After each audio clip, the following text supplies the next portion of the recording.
What's up, guys? It's your boy Killer App here, back with another video. This time I'm actually on my lunch break. I went home because I was so sad that Germany lost and is out of the World Cup. I needed to medicate, and my version of medication is just to create a video because, I don't know, it's cathartic. Also say what up to my dog. She's chilling over there.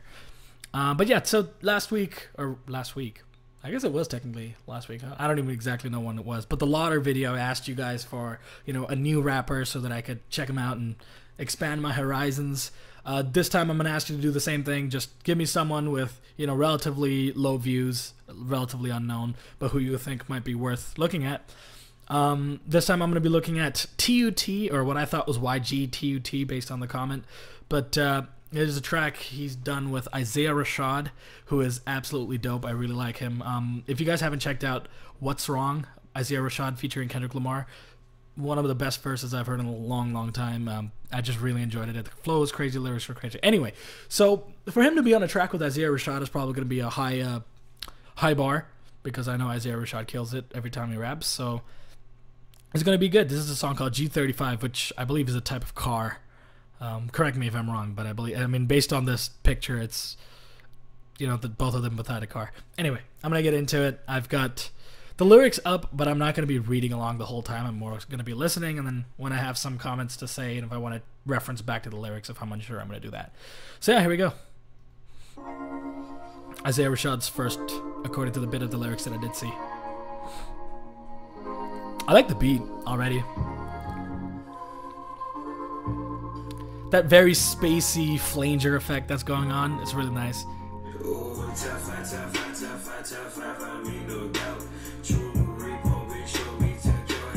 Oh yeah, okay, I like that. I like the cadence there. This is like a very classic Isaiah Rashad cadence, right? Like, it's like, it's straight eighth notes, but it's like emphasis, no emphasis, emphasis, no emphasis. It's almost kind of like iambic pentameter, if anyone knows Shakespeare by any chance, or knows meter for whatever reason. Anyway, it kind of reminds me of that. It's not quite iambic pentameter, but it's a similar idea, I think, in terms of the emphasis, no emphasis thing. Anyway. Man, we bump your shit like when I'm high, when I'm ready.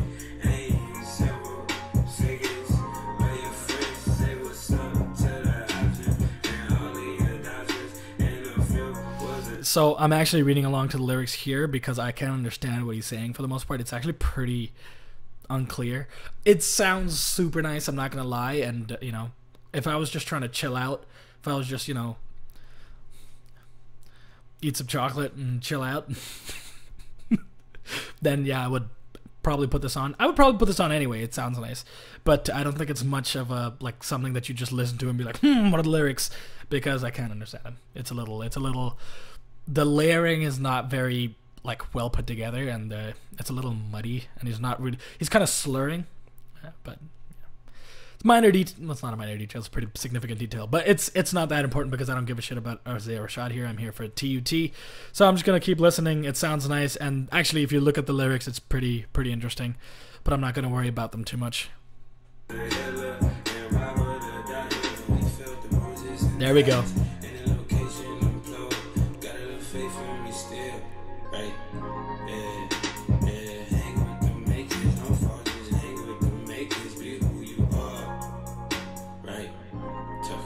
Okay, so it's TUT. It's been confirmed. It's TUT. He just said so. But yeah, okay. TUT's coming up. All right, let's go. This is what you guys have been waiting for, or at least 10 of you or 11 of you, the 10 people who thumbs up the comment, and then the one guy who posted the comment. So, whatever. You get my point. Some of you have been waiting for this. So TUT, here we go. Oh, there's still 3 minutes of the song left, so I guess he raps for a while. Nigga, they get better than all y'all anyone. I tell him to his face like shit. Run around with the bass like 20 years reals when I'm in the place, absolutely. Singing the line, shaking the job, I'm walking now, I'm riding in my G35. Okay, right off the bat, let's think about this a bit. Okay, his delivery is really interesting. I like it. I use the word interesting a lot because I'm a very simple man, and I don't have a thesaurus on hand. But it has he's kind of like a super chill delivery in terms of like he doesn't enunciate all the words all the way through. He has like kind of like a, I want to call it Southern. He reminds me a little, I guess it's not Southern, this would be Midwest. Let me see. He reminds me a little of Bun B. I don't even know who that is, but that's the rapper that comes to mind when I hear this. Is that guy from 3 6 Mafia? I don't actually remember. It sounds like someone from 3 6 Mafia, which is cool. But anyway, kind of interesting. His flow's really cool. He's got this triplet thing going, but I like how he's using pauses. That's really nice. His lyrics so far have been kind of straightforward in terms of the meaning, but the rhymes are, you know, cool. 2-3 syllables here and there. So far, it's nothing spectacular, but it's fun to listen to. I'm just go back a little bit and let it play.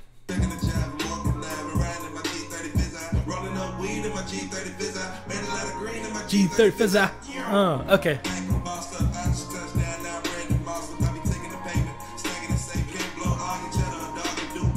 Okay, interesting. So I guess it's kind of like a track where he's shouting at his car. He probably did a lot of stuff in his car, as he's telling us. You know, roll the weed in the G35, made a lot of green in my G35. I like the use of his cadence, right? He's using repetition to great effect here. This his G35 motif that come back, you know, repeatedly. And he's not using that as a cop-out to rhyme. He's still rhyming things before the G35, which is really cool. And it was like his cadence is very like, how do I say this? It's jiveable, if that makes any sense. Like you saw me just kind of shaking along to it, just kind of moving along to it, moving and grooving. It's, you know, I like it. I like it so far. It's not the most complex verse I've ever heard, but I do like the way he's executing this, and it sounds really nice. So let's see. And he kind of switched themes here. I thought it was going to be, you know, that kind of smoke weed, blah, blah, blah, based on the first start of this. But then he's just like, you know, I'll take the money, but I'm saving. You know, can't be blowing all your money. It's a very responsible sort of message here so far, which is kind of cool. Anyway, let's hear.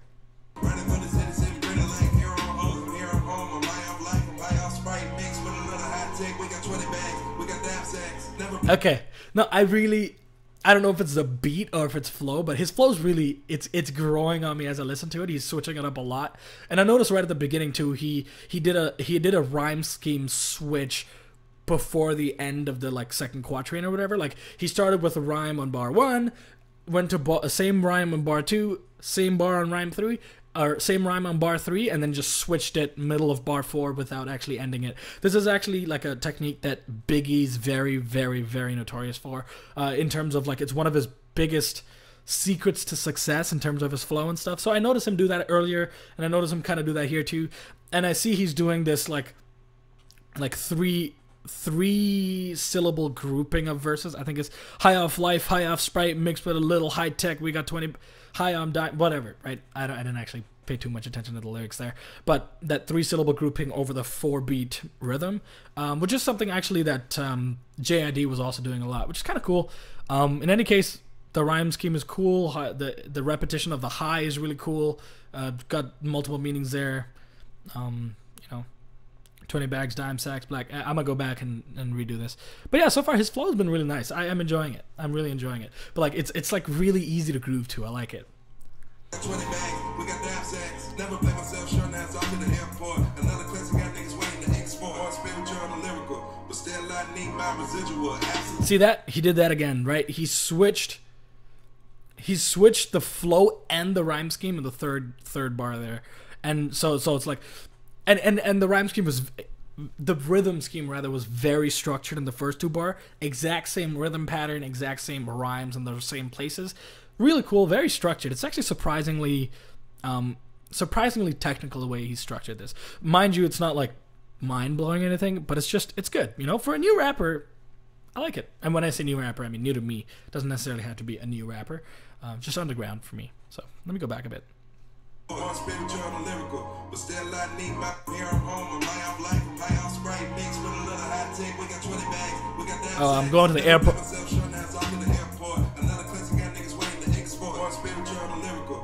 So he had this waiting to export, more spiritual than lyrical. And then he switches it up in the first part of that 3rd bar and then pauses and lets you kind of soak it in.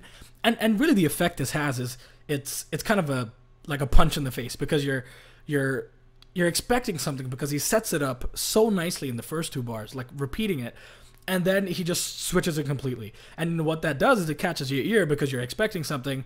It's called subverting your expectation. It's like a very common theme in movies, music, anything really, any form of art, is when you're expecting something and when someone flips it on you and it's executed well such that it's not too, you know, discongruous. It doesn't too, it's not too jarring.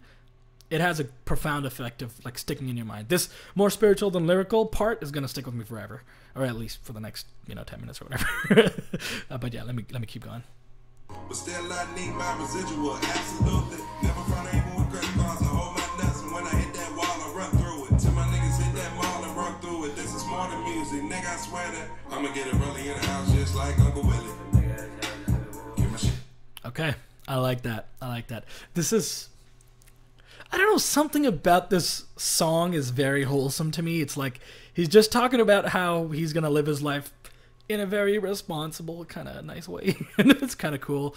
And his flow, his lyrics, good, match that nicely. There's and like the words he's using, right? His diction is pretty, like, a lot of positive words in my mind when he's doing this. And that's something you should always pay attention to when you're kind of listening to these kinds of tracks, or tracks in general. Personally, this is something I like to listen to, is just what kind of emotions the actual specific words they're using to like convey their lyrics, right? Because the sources exist, right? There's tons of words for any given word. You can have 20 different words that mean the same thing, but different words have different impacts on your emotional response, right? Like there's things like cacophony and euphony, like how nice they sound, how harsh they sound. I probably talked about this in some former videos, but if you guys want, I can go more into depth about some of these technical aspects. But often listening to what words they use can really have an impact on your listening, right? Something Eminem does phenomenally when he's doing his storytelling stuff is he often uses very disgusting words that like kind of portray his meanings. If you listen to The Way I Am is the one that comes to mind.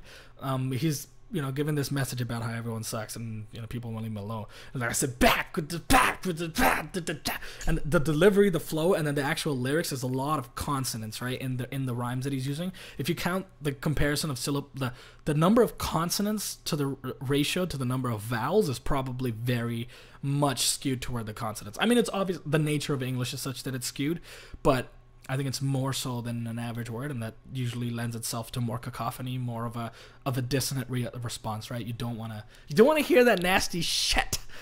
Anyway, all right, guys, I'm getting a little carried away. There's still 3 minutes of the song left, so I'm gonna let it play a bit more.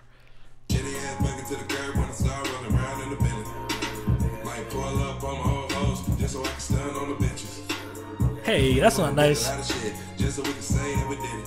Hey, I got the bounce to make it feel like, yeah. Never frog got the hoes like, yeah. Share toes on my toes like, yeah. Big homie on the phone like, fuck all the niggas, man, just be true to yourself. That's what you made for, that's what you prayed for. Nigga, everybody gotta hustle for something. Work for the come up, influence the culture, like I'm a leader. Okay, I gotta say, like, I really appreciate how he switches up his flows. It's really nice. I don't know, maybe my bar has, generally been lower because of, the type of music that's been coming out recently. Not that it's bad, it's just, the trap sound is not focused on being very, like, dexterous with your lyricism or flow, let's say. Of course, there's people that are just kind of changing that, like Migos, I think, have made a bit of a change in terms of how you flow. Ski Mask, obviously, is making a big push for a more diverse flow. And this guy's kind of doing it, and I like it, so that's it. This is shit that we used to talk about in my G35.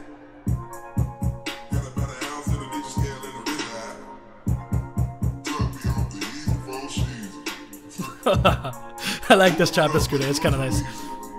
Y'all so sleep, nigga, wake up. Young ass nigga about to fuck the game up. So impressed. That was interesting. That was good. I like that. He caught me off guard, and that's exactly what he wanted to do. Wake up. He had that wake up thing where the beat completely switched around. It sounded really weird, and then they paused, let you kind of soak it in. I like his use of pause. It's really good. Yeah. I like it. Okay.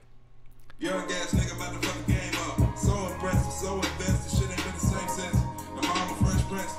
Oh, you saw that pause again?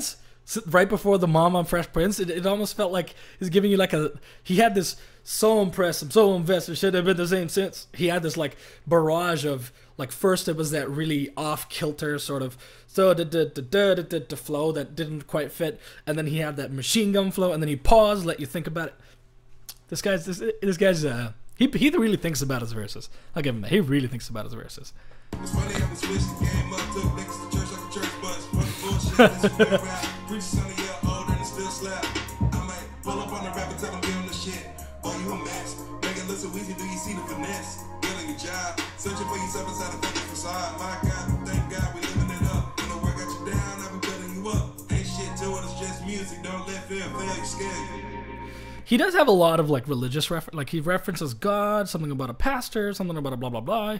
So it looks like he's got some religious undertones to his music, but it's kind of interesting. It looks like he's kind of telling some other rapper how he can be as successful as, you know, TUT apparently is, or rather, what he did to get to the point he is, and how it's more of a responsible approach.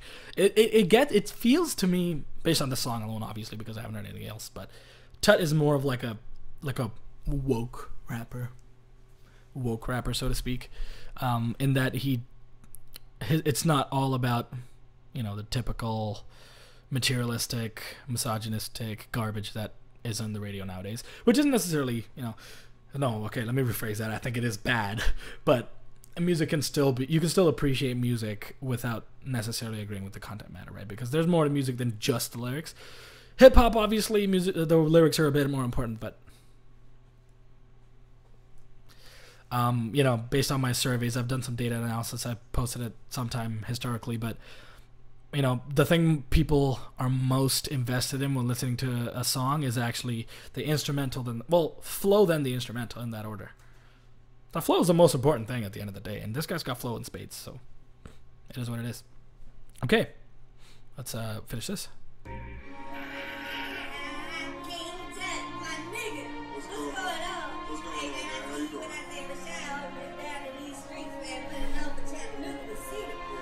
Appreciate it, man. Oh yeah, man. But hey, let me ask you a question. You think you can sell a nigga a 20 cent, man? No, man. I don't. Don't need to sell weed. Hey, man, you can't sell a 20 cent, man? Hey, if I could, I would, bro. I promise. Hey, well, can I at least pray for you? Let me get you here. What's up? Okay, so that kind of proved my thesis. He's clearly showing how he's not part of that same lifestyle as these other rappers. So, I mean, I was speculating based on the lyrics, and then here he gives us an explicit demonstration of that. So, that's nice, at least, I guess. I was right. Yay. Woo. But yeah, the rest is just a hook, and I only got about 20 more minutes for lunch. So, I'm not going to listen to this. I'm not going to make the video too long, but, you know, I thought overall it was good. I really enjoyed it. The flow is nice. I'm probably going to check out a few more of his tracks. I don't think I'm going to necessarily react or analyze it. But, you know, if you guys got any more recommendations, let me know in the comments as usual. Make sure to hit that subscribe button if you haven't already, if you made it this far into the video. I really should have said it at the beginning of the video, but it is what it is. But yeah, it's nice. Okay, thank you for the recommendation. I enjoyed it. Not much more to say. Holistic, good song. Yeah, it's a killer app signing out. I don't really know what Rashad was on the song for, to be perfectly honest. His verse was nice, but I feel like TUT could have done this on his own. That's just a minor gripe I had at the end there. But yeah, this is Killer App signing out.